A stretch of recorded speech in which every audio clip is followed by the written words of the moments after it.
pode me chamar de Zé Cláudio, José, Nazário, como vocês quiserem, né? Minha formação é em oncologia, né? Depois eu fiz o meu doutorado em genética. E aí foi quando eu comecei em 98 a ver famílias com câncer hereditário, especificamente da doença de desenvolvimento mental, né? Assim, é interessante contar como é que é a trajetória da gente, porque eu tinha feito clínica médica, tinha feito oncologia clínica, né? E a minha primeira família de desenvolvimento mental foi no Rio, que era uma senhora com câncer de rim metastático, que infelizmente faleceu, né? E deixou a gente muito tocado, porque na época eu cuidei dela, já numa fase onde não se tinha mais nada para se fazer. Naquela época, hoje já tem, tá? Mas naquela época não se tinha nada para fazer. E o que eu percebi é que a gente estava vendo a história da doença, todos os recursos para tratar da doença, né? Tratar do von Hippel-Lindau. A gente não vê mais a história da doença, mas se a gente pudesse intervir, né?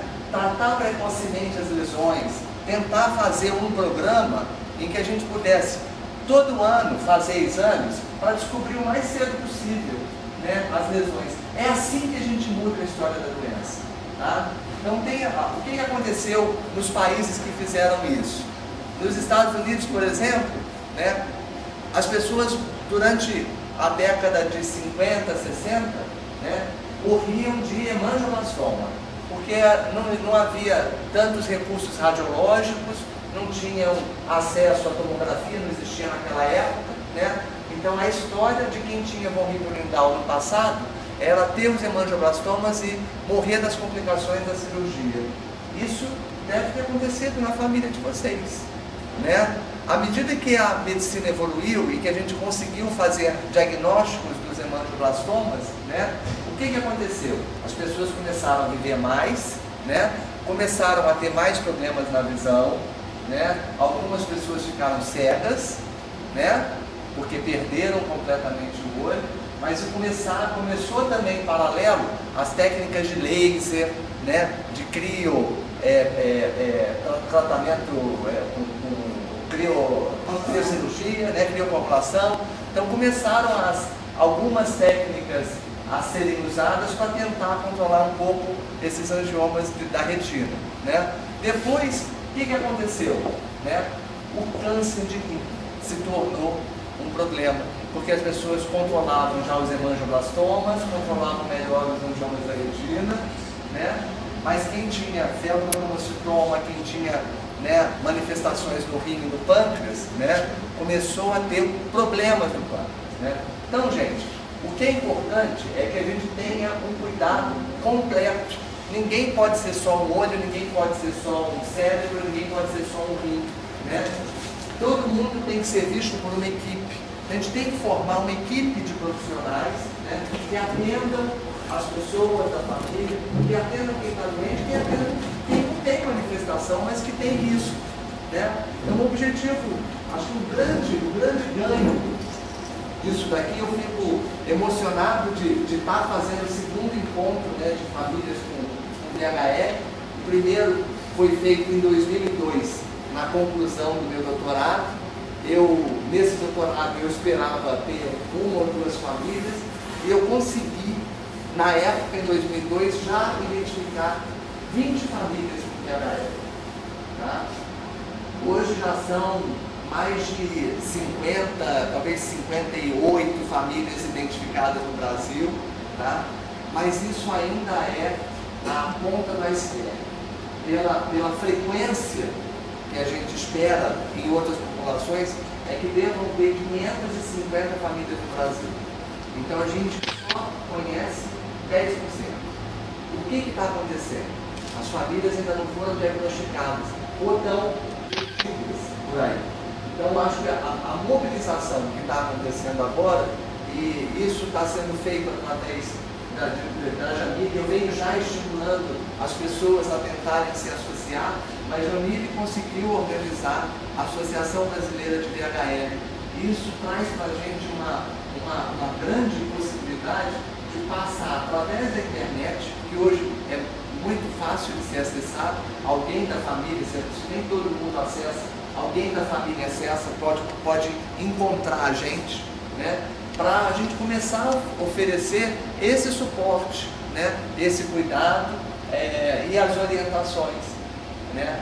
Muitas vezes VHL, eu converso com muitas pessoas, é um fantasma, né, é uma maldição da família, né, e não é. A gente sabe qual é a causa, é uma causa genética e a gente tem como intervir nela.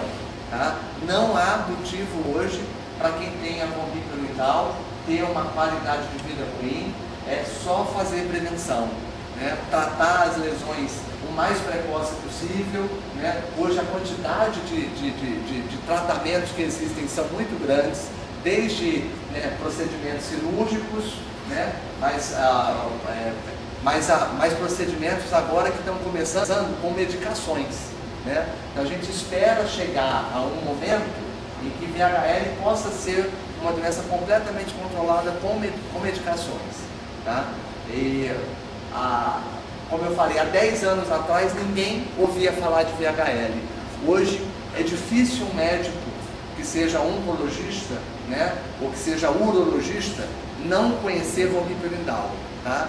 Acho que muito por causa da mobilização que a gente vem fazendo, né, de falar de genética em todos os setores, em todas as especialidades, muito do geneticista, que passou a ter atenção também para a questão do câncer e não tinha, até pouco tempo atrás, os cursos de genética não tinham oncologia, gente, não tinham oncogenética.